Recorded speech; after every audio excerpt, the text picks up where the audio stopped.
ஜனவரி 16 மாலை 4:30. அதாவது காலை 4:30க்கு பிடிச்ச விளக்கமாறு சாயந்தரம் 4:30 ஆகியும் விட மாட்றாங்க. அதாவது கேட்டால் ஹவுஸ் ஒய்ஃப் தான், என்னதான் ஹவுஸ் ஒய்ஃபோ தெரியல.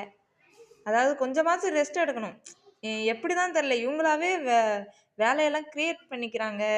வேலையே இல்லைனாலும் இங்கே இருக்கிற கிச்சனை ஹாலில் வைக்கிறது, ஹாலில் இருக்கிற தூக்கி கிச்சனில் வைக்கிறது, ஏதாவது பண்ணிகிட்டே இருக்காங்க. இப்படி இவங்க பண்ணுறது சரி, இவங்க மட்டும் பண்ண மாட்டாங்க. இவங்க பண்ணுற வேலையில் நம்ம பண்ணல, நம்ம சும்மா இருக்கோம் அப்படின்னு சொல்லி நம்மளையும் திட்டுறது. ஒரு பொண்ணுக்கு ஒரு பொண்ணு பிறக்கிறது ரொம்ப கஷ்டமானது தான்.